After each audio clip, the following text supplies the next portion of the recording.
Partnerem odcinka jest Zen. Partnerem wyprawy jest serwis wakacje.pl.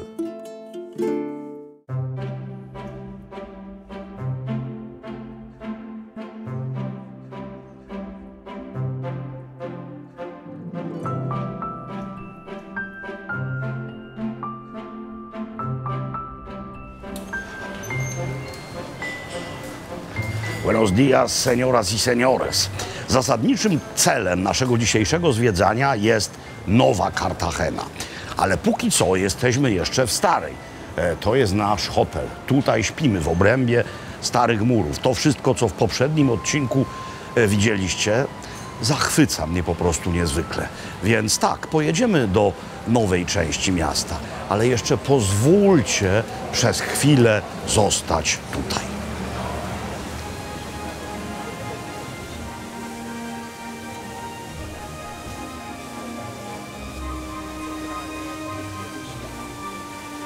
Hotelowa kawa śniadaniowa to jedno, ale żeby wejść w dzień, potrzebny jest jeszcze solidny kawowy kop. A skoro tak, to dlaczego nie w przepięknym miejscu? To odkryliśmy od razu po przyjeździe. Zresztą, co ja będę dużo gadał. Chodźmy do środka.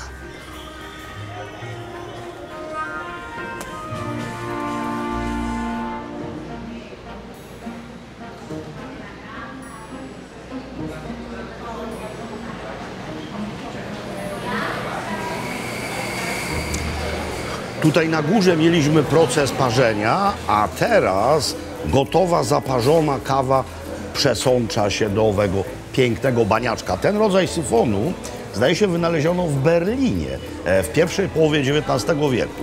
Ale nie jest to rzecz rozpowszechniona bardzo. Widziałem to w japońskich knajpach, widziałem to w Tajlandii, no i widzę to tutaj. Są oczywiście te francuskie ekspresy, takie, gdzie się naciska po parzeniu, fusy zostają na dole i przelewa takie szklane z denkiem. No jest zwykły ekspres ciśnieniowy, a to jest porcja dla 2 osób. Kawa jest dość jasna, co ucieszyłoby tych wszystkich hipsterskich wielbicieli skandynawskiego przelewu. To jest u nas bardzo powszechne, zresztą kawa przelewowa też tutaj jest oferowana. Z tym, że ten skandynawski przelew dla mnie to straszliwy kwasiżur najczęściej. Ta słabo palona kawa bardzo kwaśna, a tutaj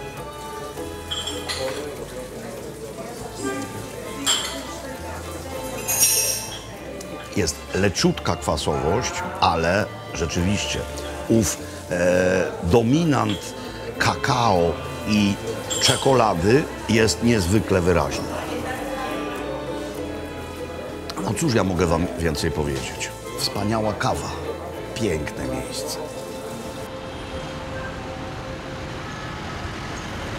Czy centrum handlowe może być piękne? No może, jeśli jest takie jak owo, La Serrezuela, czyli budynek, który powstał w XIX wieku i początkowo służył jako agora, miejsce spotkań. Potem była tu Plaza de Toros, czyli arena do walki byków. W końcu teatr, a w końcu galeria handlowa. To jest historyczne jądro tego założenia i tę część podniesiono do góry o 1 piętro, bo ziemia jest tam, 1 piętro w dół, ale tam zrobiono miejsce właśnie dla galerii. Też częściowo dobudowano tutaj poziomy, w których są sklepy, ale w niczym nie zepsuło to tego, czym to kiedyś było. W dodatku to nadal pełni funkcje publiczne, nie zakupowe, no bo tutaj odbywają się różnego rodzaju przedstawienia, festyny, czyli mamy handel, ale mamy też kulturę. I tak właśnie być powinno, jeśli się da.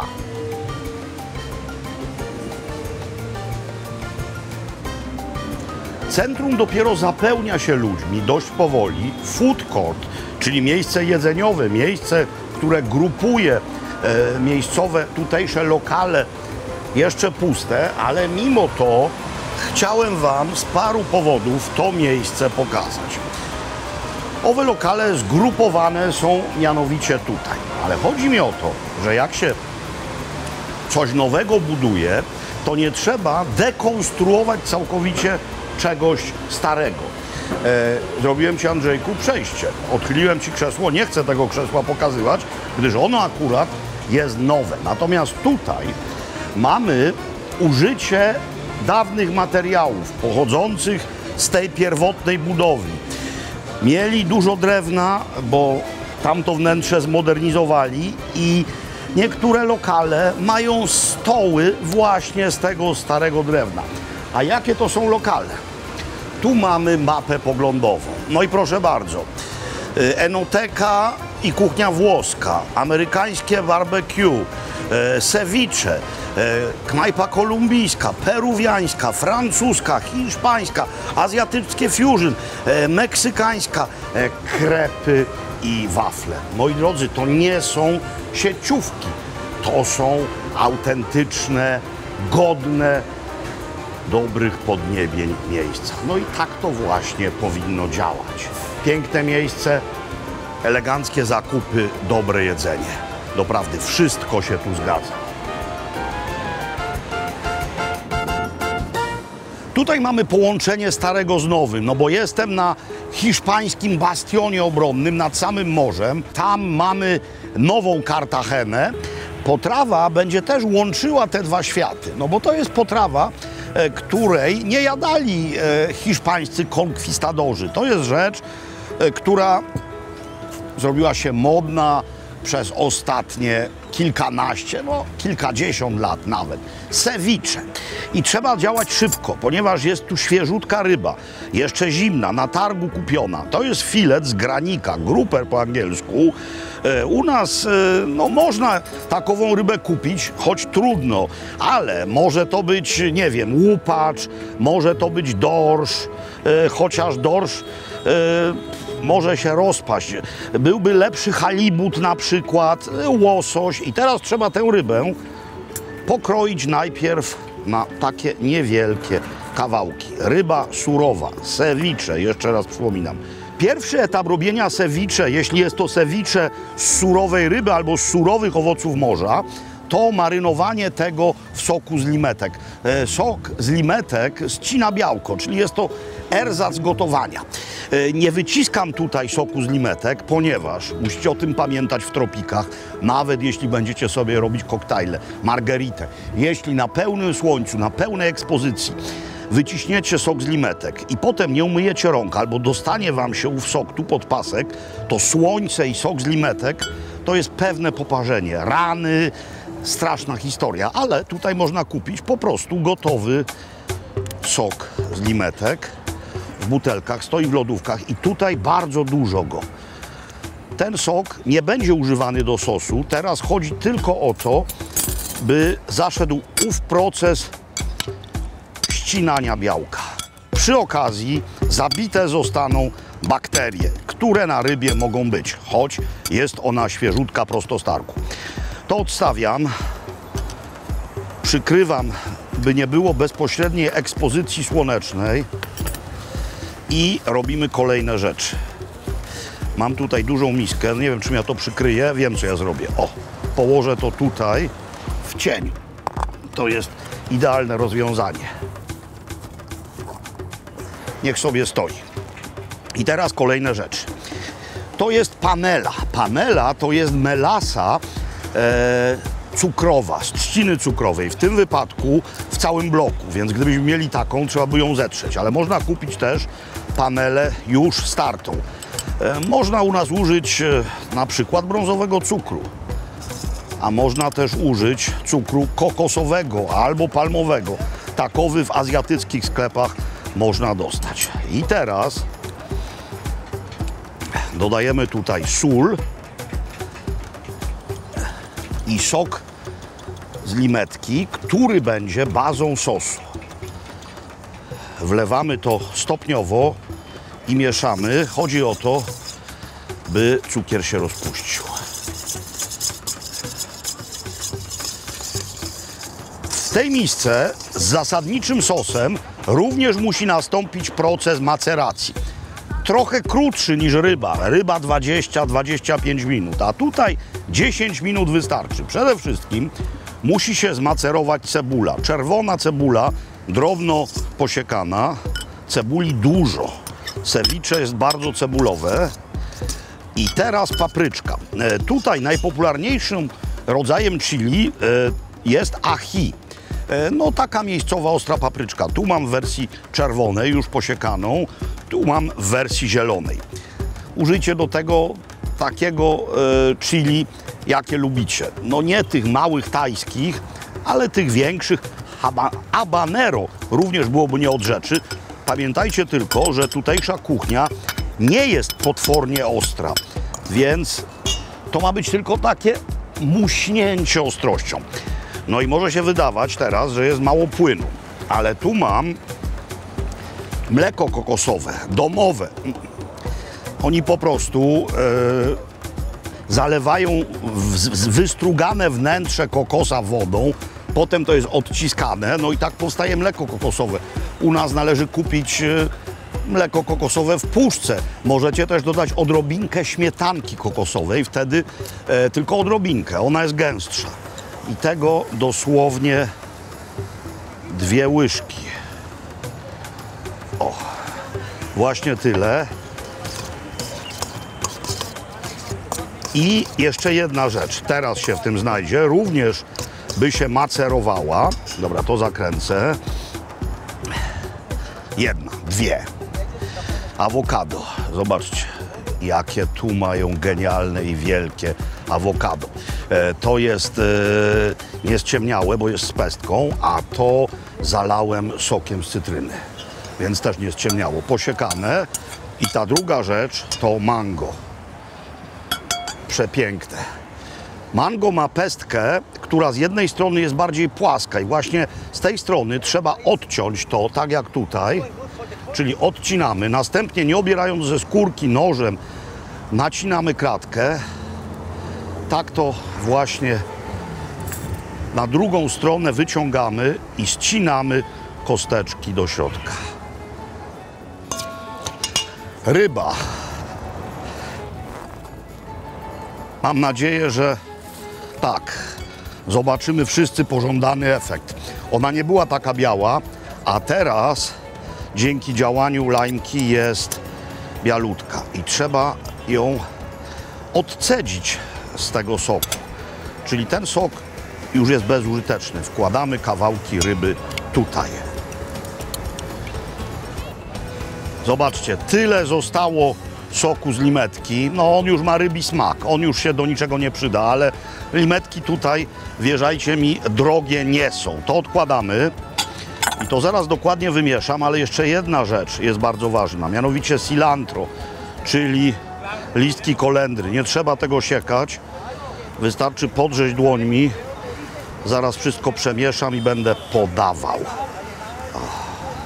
Gotowe. Podaje się to oczywiście w miseczkach, gdyż mimo wszystko jest tam nieco płynu.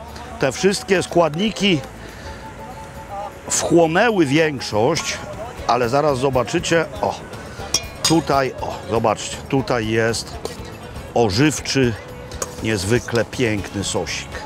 Więc teraz już prawie wszystko, już. Ponieważ teraz do tego albo podaje się ziarna czoklo z kukurydzy, takie prażone, albo też podaje się chipsy z bananów. Moi drodzy, to tak wygląda. Do tego łyżka albo też widelec, jak wolicie. I w ten sposób mamy coś, co łączy wszystko, spaja całe Karaiby. Mianowicie ceviche. Ceviche afrutado, gdyż jest z owocami. Mango to owoc. Kącik partnerski.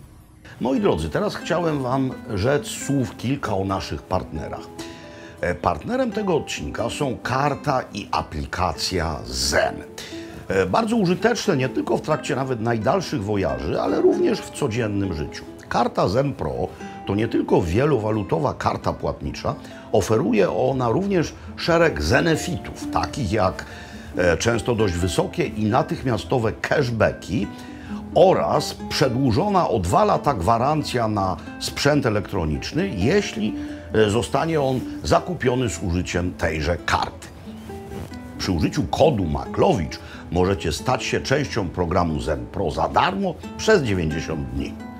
A partnerem całej naszej wyprawy jest serwis wakacje.pl. Dzięki aplikacji wakacje.pl możecie niezwykle wygodnie w swoim telefonie czy też tablecie przejrzeć oferty setek biur podróży, oferty proponujące wyjazdy do najodleglejszych miejsc świata tego.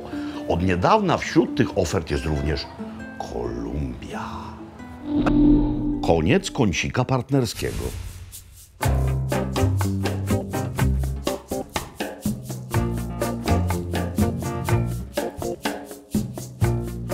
Oto owo zupełnie inne oblicze Kartageny widziane z bliska, czyli dzielnica Boca Grande. Do II wojny światowej nie było tutaj w zasadzie nic poza piachem i kilkoma rybakami.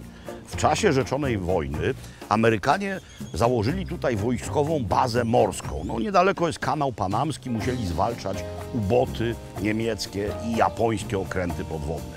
Potem się wynieśli, no i zostało nieco infrastruktury, no i gotowe niejako miejsce, w którym zaczęto wznosić takie budowle. Boom! Ludzie z Bogoty, gdzie jest chłodno, bo wysoko w górach, i z innych części Kolumbii chcieli tutaj mieć swoje apartamenty. No i z tego się zrobił w sensie wywczasowym taki lokalny Sopot. To jest karaibski fragment Kolumbii, więc niezwykle pożądany również przez Kolumbijczyków. Boca Grande. Boca Grande leży na cyplu. Przed chwilą byliśmy po jego drugiej stronie, tam, czyli w części apartamentowo-portowej. Po tej stronie mamy część apartamentowo-hotelowo-plażową. To jest zwykła plaża miejska. Tutaj nie robi się tak jak na Dominikanie, że hotel zamyka całkowicie kawałek plaży. Owszem, te parasole, które tam widzicie, te krzesełka, to są tak zwane kluby plażowe, czyli tam można usiąść i zarządzają tym konkretne miejsca, często hotele, i tam podadzą wam koktajl, podadzą wam drinka, ale tutaj może przyjść każdy. No i mamy to, co na karaibskiej plaży jest najprzyjemniejsze, czyli mamy ów harmider, mamy muzykę, mamy sprzedawców, czasami natrętnych, no ale to jest miejscowy koloryt. Teraz pogoda. Widzicie, w tym odcinku w ciągu jednego dnia mamy albo pełne słońce, mamy też chmury, mamy i deszcz, który przeczekujemy. Jesteśmy tutaj w drugiej połowie listopada i to jest końcówka tutejszej pory deszczowej, mówiąc górnolotnie, czyli niemal codziennie leje, ale leje krótko. Temperatura powietrza nie jest bardzo wysoka, zważywszy na nasze standardy lata europejskiego ostatnimi czasy, bo to jest 28 stopni, ale wilgotność powietrza sprawia, że owe odczucia to jest duchota i parność. No, w tym miejscu cudowna bryza od morza. No i Morze Karaibskie, które jest zawsze ciepłe. Dzień dobry pani. Ciepła woda? Cudowna. O, nie kłamałem.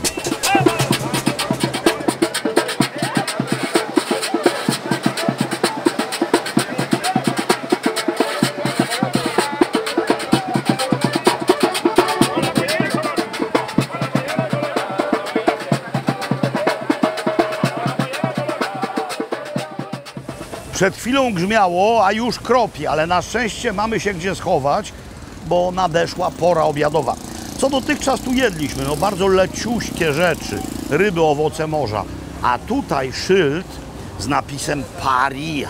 Parrilla, czyli pariziada, proces pieczenia mięsa na ruszcie. Parrilla to po prostu grill. No i to powinien być dobry adres.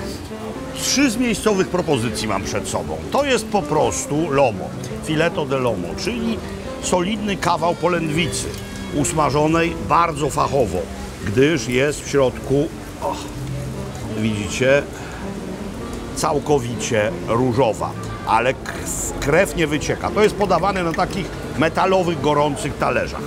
To jest churrasco. Churrasco w Brazylii oznacza to samo, co tutaj parrilla.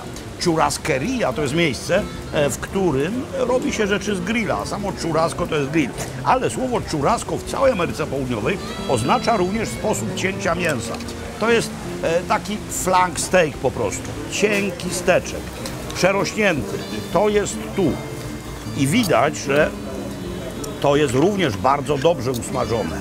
Tak, do tego ja mam akurat przed sobą smażony maniok. To są fryty z manioku. A to jest kawałek polędwicy dla gaucza, lomo gaucho, polędwica, ser, paseczki papryki i sałata.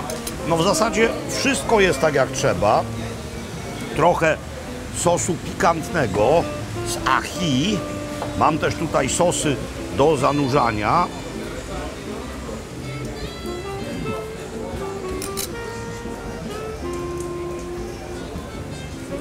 Churrasco Nacional, a więc to jest miejscowa, lokalna wołowina. Doskonałe, doskonałe. Po churrasco nastąpiła krótka siesta i drzemka. Niebo zrobiło się już błękitne. Byście mieli kompletny obraz Kartageny, muszę wam pokazać jeszcze jedną dzielnicę. Otóż to dzielnica Getsemani, ale o dzielnicy samej za chwilę. Teraz park niezwykły. Parco Centenario, czyli park założony na stulecie niepodległości Kolumbii. Oto on. Park z racji swej nazwy upamiętnia historycznych kolumbijskich bohaterów, bojowników o niepodległość. Jest miejscem odpoczynku, no bo to jest duże założenie parkowe w centrum miasta, ale jest czymś jeszcze. Jest on mianowicie rezerwatem, no dobra, rezerwacikiem dzikich zwierząt. Tutaj w koronach tych drzew żyją leniwce,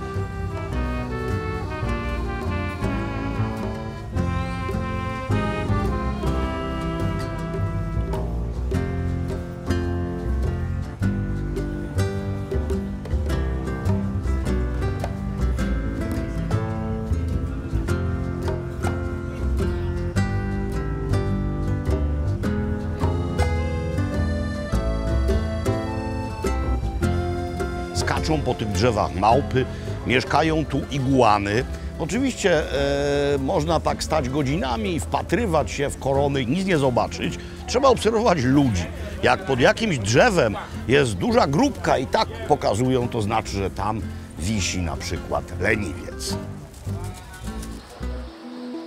Chciałem koniecznie pokazać wam ową dzielnicę, gdyż jest dla miasta bardzo ważna, ale również opowiedzieć wam pokrótce jej historię, gdyż w pewnym sensie jest ona tożsama z historią całego kraju. Otóż jest to dzielnica portowa, którą nadal zamieszkują głównie dokerzy i inni robotnicy portowi, wraz z rodzinami rzecz jasna. I jeszcze 20 lat temu rządziły tutaj gangi, przemoc i narkotyki. Ale to się zmieniło. W tej chwili ta dzielnica jest dzielnicą artystyczną, ba, nawet artystowską i jednym z najmodniejszych miejsc w całym mieście. Co nie znaczy, że nie mieszkają tu dalej ci sami ludzie. To jest po prostu zmiana, pewien proces, który dotyczy zarówno Kartageny, jak i całej Kolumbii. Kiedy już uporano się z gangami i okazało się, że na ścianach pozostało po nich mnóstwo murali sławiących ich bandyckie wyczyny. No więc trzeba było również coś z tym zrobić. No i zaproszono do dzielnicy artystów. Zlecono pewnemu kolektywowi artystowskiemu, kolektywowi Vertigo, zamalowanie tych bandyckich murali muralami innymi. No i dzisiaj to miejsce jest pełne murali. Jest pełne miejsc, w których wystawiają artyści, w których się gra, w których można kupić miejscowe rękodzieło, a również obrazy. Jeszcze raz powtarzam, to nie znaczy, że to nie jest już robotnicza dzielnica miasta. W dalszym ciągu mieszkają tu dokerzy i robotnicy portowi. Często w życiu tak jest, że jeden dobry ruch pociąga za sobą następne dobre ruchy. No tak było właśnie w tym wypadku. Oczyszczono dzielnicę z przestępców, zaproszono kolektywy artystyczne, pojawiły się murale, pojawili się turyści. Jak są turyści, to jest popyt na sztukę. Turyści tutaj śpią, widzicie, hostele, hotele, pracownie artystyczne. Właśnie, chodzi o pracownie, ponieważ skoro są turyści, to tutaj mogą coś kupić. W związku z tym w Kartagenie, gdzie jest Uniwersytet i Akademia Sztuk Pięknych, wszyscy twórcy chcą wynająć sobie tutaj jakieś miejsce na pracownię, a wynajmują owe miejsca od miejscowych, którzy mają dodatkowe źródło dochodów. Wszyscy są szczęśliwi. No nie czuję się upoważniony, by oceniać jakość tutejszej sztuki, ale jedno wiem. Tak jak to morze jest namalowane kropeczkami, to jest puentylizm, czyli postimpresjonizm. Serra i Signac tak malowali. Ten pan i łódka namalowane są już inną techniką. Niezwykły natłok bodźców, zarówno dźwiękowych, jak i wzrokowych. Kolory, wnętrza. No, spójrzcie, jak wygląda ten lokal w środku. Te kręcące się wiatraki, drewniana powała i ów mural na ścianie.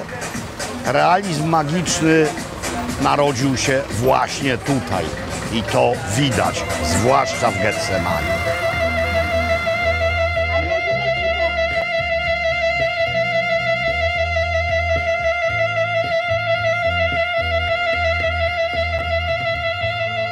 Cóż za genialny, uliczny koncert. Ameryka Południowa to muzyka, również jazz. Na saksie ostatni raz tak grającego słyszałem kolegę z Argentyny, Gato Barbieri. On już nie żyje. Ten pan anonimowy dla mnie wymiata nie gorzej.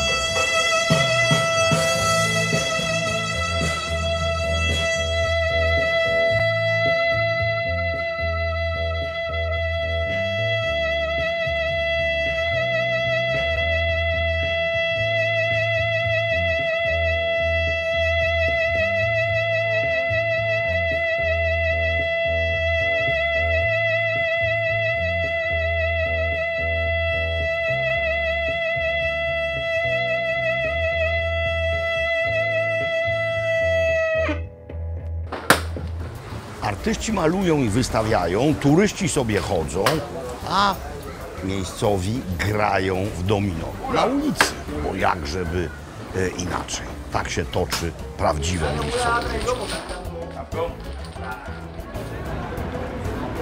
Ale straszna duchota, wszystko paruje. Jestem pewien, że w ciągu dnia, jak padało, było zdecydowanie chłodniej. Przepraszam, jeśli się świecę, no ale nie podąża za mną tabun osób odpowiedzialnych za moją karnację i wygląd. Ponieważ jest duszno, straszliwie, trzeba się ochłodzić. Ale również trzeba się gastrycznie przygotować na kolację. No więc zamówiłem koktajl o jakże wdzięcznej nazwie Coco Loco, czyli szalony kokosik. Miejscowa kompozycja, mleko kokosowe, biały rum i tequila. Od tego tutaj nie ma ucieczki. Panowie chodzą, rapują. Na zawołanie wystarczy podać im jedną frazę i oni wokół tego rozwijają całą opowieść, improwizują. Spotkaliśmy ich już w wielu miejscach Kartageny, zresztą nie tylko tę ekipę, ale teraz szalony kokosik. Czy on aby jest naprawdę szalony? Dobre, bo bałem się, że to jednak będzie damka albo też kompozycja deserowa. Jest pewna słodkość od mleka kokosowego, ale ron i tequila sprawiają, że może się również tego napić dość wiekowy i wytrawny, zaprawiony w bojach caballero, czyli ja.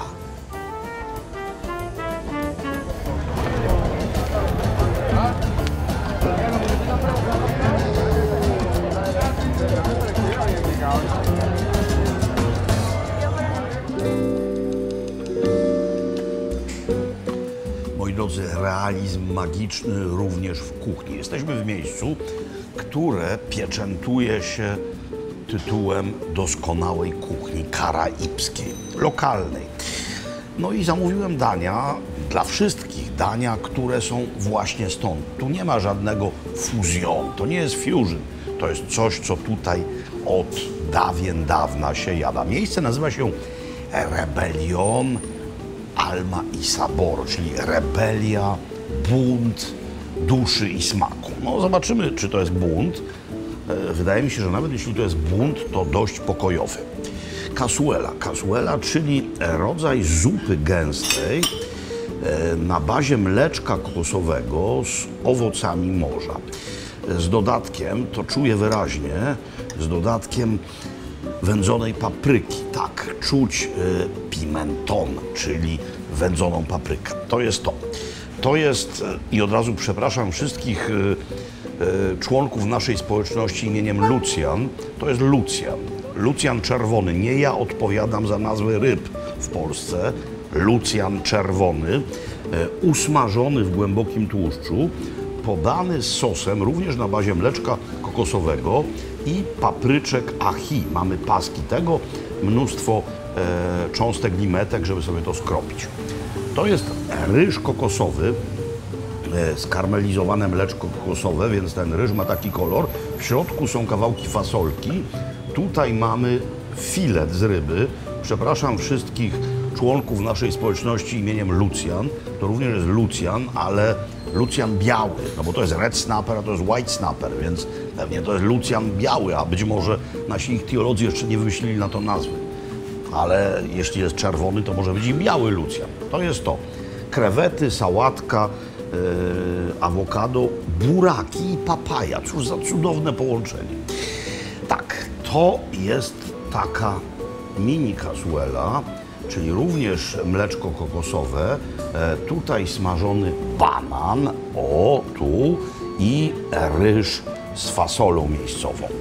A to jest arroz San Basilio, czyli ryż, który jest czerwony nie dlatego, że mamy w nim wędzoną paprykę, to by było zbyt intensywne.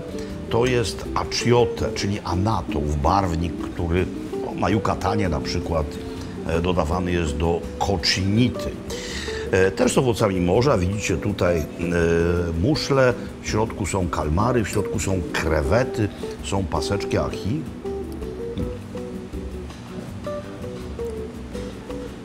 Ryż jest duszony w mleczku kokosowym, w dwóch mlekach, czyli tym skarmelizowanym i tym nieskarmelizowanym. I też jest tutaj jeszcze fasolka. O, tu mam krewetę, zobaczcie. Oczywiście w lokalu jest karta win, są piwa, ale żeby to było tak karaibskie, jak się należy, to lepiej to popijać koktajlami albo też wodą. Moi drodzy, tak, czy to jest rebelia? No, różne bywają rebelie, brutalne, a ta jest łagodna i wspaniała. I takich rebelii, takich buntów życzę sobie i wam.